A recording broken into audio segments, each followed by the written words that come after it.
Assalamualaikum warahmatullahi wabarakatuh. Saya Siti Rosida NIM 94 dari kelas D mata kuliah studi kelayakan bisnis. Nah, hari ini saya akan menyampaikan tentang hasil analisis mini riset saya mengenai studi kelayakan bisnis dari UMKM tahu. Nah, berikut adalah gambaran umum mengenai usaha UMKM tahu yang ada di sekitar rumah saya. Untuk yang pertama yaitu nama pemilik dari usaha UMKM tahu ini yaitu Bapak Muklis. Nah, di sini Bapak Muklis juga sekaligus menjadi kepala dari usaha UMKM ini. Selain itu, lokasi yang dimiliki dari usaha UMKM ini yaitu ada di Dusun Jaraan, Desa Sanan, Kecamatan Pace, Kabupaten Nganjuk.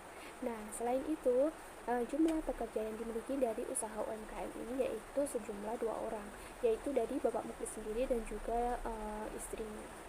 Nah, untuk selanjutnya yaitu luas lahan yang dimiliki dari proses produksi usaha UMKM tahu ini, yaitu sekitar 8 kali 7 meter. Di dalamnya yaitu sudah ada beberapa alat-alat yang berada semua proses produksi dilakukan di dalam lahan tersebut. Nah, selain itu produksi yang dilakukan dari UMKM tahu ini yaitu dilakukan setiap hari. Nah, untuk latar belakang dari usaha UMKM tahu ini yaitu yang awalnya dulu itu dilakukan oleh bersama adiknya, dan adiknya itu meneruskan usaha sendiri, sehingga usaha tahu ini dilanjutkan oleh Bapak Muklis sendiri bersama istrinya. Oke, selanjutnya kita akan membahas mengenai analisis finansial dan juga analisis ekonomi. Nah, untuk analisis non-finansial, yang pertama ada aspek pasar dan juga pemasaran. Nah, untuk aspek pemasaran juga pemasaran dari usaha tahu ini yaitu harga yang ditetapkan yaitu sebesar 350 per bijinya. Nah, untuk selain itu, yang dihasilkan ada ampas tahu juga yang dihargai dengan 1000 per kilonya.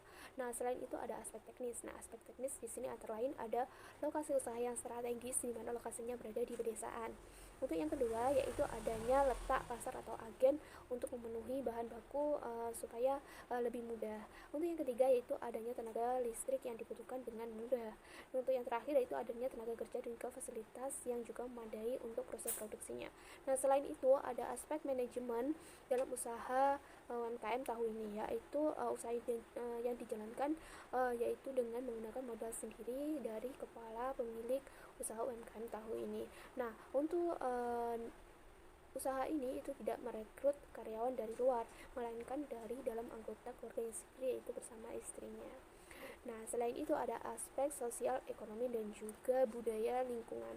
Nah, di sini untuk aspek sosialnya yaitu sosial, ekonomi, budaya dan juga lingkungannya dari usaha UMKM tahu ini tidak terlalu membuat adanya kerugian yang besar dari masyarakat sekitar. Namun dari awal berdirinya itu terdapat masalah yaitu dari pembuangan air limbah yang dilakukan secara sembarangan. Namun saat ini sudah bisa dicarikan solusinya yaitu dengan membuang hasil air limbah tahu tersebut ke sungainya. Untuk selanjutnya kita akan membahas mengenai analisis aspek finansial. Nah, di sini untuk menganalisis aspek finansial kita harus mengetahui biaya tetap atau biaya-biaya yang dibutuhkan dalam proses produksi ini. Nah, untuk biaya tetap sudah dapat diketahui bahwa biaya tetap itu apa. Di sini adalah ada 11 dari biaya-biaya yang dibutuhkan untuk memenuhi kebutuhan dari usaha UMKM tahu ini, dan dapat diperhatikan dari tampilan yang ada pada slide berikut adalah adanya jumlah biaya yang dibutuhkan yaitu sebesar 4.072.500 rupiah. Nah, di sini adalah merupakan jumlah biaya yang dibutuhkan pada biaya tetapnya. Nah, terdapat sebuah umur ekonomis yang ditetapkan dari tabel tersebut dapat diperhatikan, dan juga nilai sisa dan juga nilai akhirnya. Dan dapat dihasilkan dari biaya penyusutan. Jumlah dari biaya penyusutan yang ada pada biaya tetap ini adalah sejumlah 1.267.000 rupiah. Untuk selanjutnya kita membahas mengenai biaya variabel yang diperlukan dari usaha UMKM tahu ini. Nah, untuk biaya variabelnya ada 7 biaya yang dibutuhkan. Untuk hasil dari pembelian biaya variabel ini yaitu sebesar 98.000. 98.000 ini adalah dalam satuan produknya, dan jika dikalikan dari kebutuhan yang dibutuhkan dari usaha UMKM tahu ini dalam satu kali produksi yaitu sejumlah 172.000 rupiah sekali produksi. Nah, apabila per tahun bisa dikalikan. Kita beralih ke tabel mencari jumlah PV kas bersih. Nah, di sini kita bisa mengetahui EAT-nya yaitu adalah pendapatan yang diperoleh dari usaha UMKM tahu pada periode 2017 sampai dengan di periode 2020. Nah, untuk penyusutannya bisa dimasukkan dari penyusutan yang sudah diperhitungkan di awal tadi pada tabel tersebut. Selanjutnya kita akan mencari kas bersihnya. Kas bersihnya kita dapat mengetahui dari EAT ditambah dengan penyusutan, sehingga di sini selanjutnya kita akan mengisi DF-nya sebesar 20%. Saya milih 20%, di sini adalah biasanya dilakukan adalah 20% untuk DF-nya. Nah, untuk DF-nya yaitu bisa diperhatikan, dan juga selanjutnya kita akan membahas mengenai PV kas bersihnya, yaitu dengan mengalihkan kas bersih dengan DF-nya pada setiap barisnya. Nah, maka dihasilkan adalah jumlah PV kas bersih, yaitu penjumlahan dari PV kas bersih pada tahun 2017 sampai dengan tahun 2020. Untuk selanjutnya kita akan membahas mengenai perhitungan payback period atau PP-nya.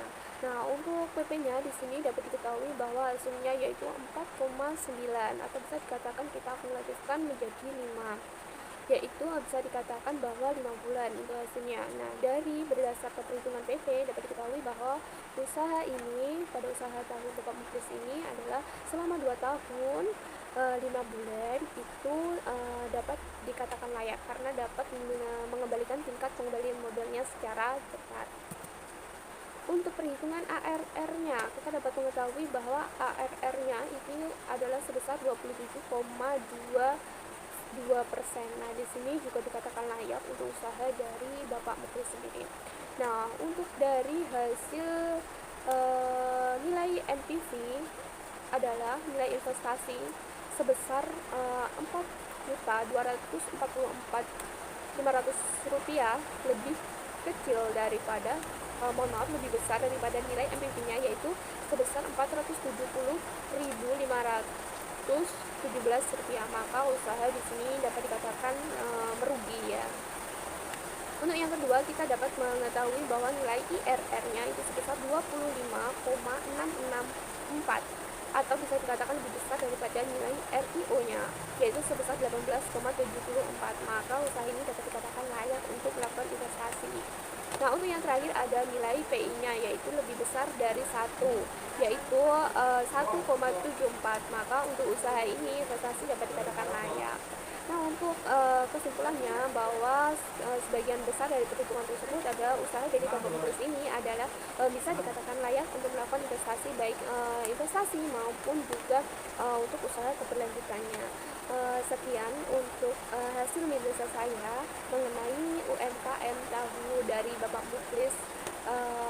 Semoga bisa bermanfaat untuk kita semua. Sekian, wassalamualaikum warahmatullahi wabarakatuh.